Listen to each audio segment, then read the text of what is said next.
Έβλεπα κάτι βιντεάκια στο διαδίκτυο από διάφορους ιστιότοπους και μάλιστα με την υπογραφή μερικά από το History Channel με θέμα τους εξωγήινους, αρχαίοι εξωγήινοι, αρχαίοι αστροναύτες και παρατήρησα ότι σχεδόν σε όσα αναφέρονται χρησιμοποιούνται αναφορές και πηγές από διεθνείς επιστήμονες που άμα τους ψάξουμε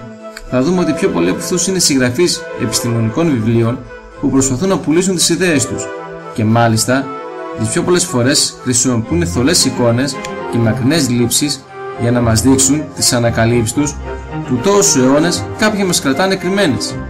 Και θα ξεκινήσω αυτό το μικρό βιντεάκι που κάνω για να αναφερθώ στα υποτιθέμενα UFO που εμφανίζονται σε μεσαιωνικούς πίνακες ζωγραφικής.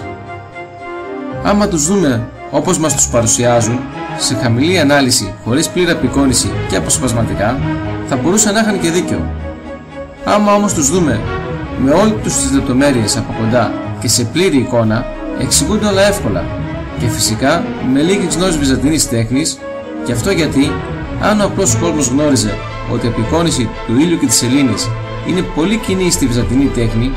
και παρουσιάζονται με ανθρώπινα χαρακτηριστικά όπως με πρόσωπο ή με πλήρη σώματα, ειδικά όταν έχουμε σαν θέμα τη σταύρωση, στην οποία ο εικονογράφος θέλει να μας δείξει ότι ο ήλιος και το φεγγάρι ήταν μάρτυρες της σταύρωσης,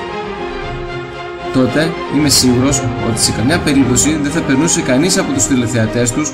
ή και τους αναγνώστες τους αυτές τις ζωγραφιές για αρχαία κοσμοσκάφη.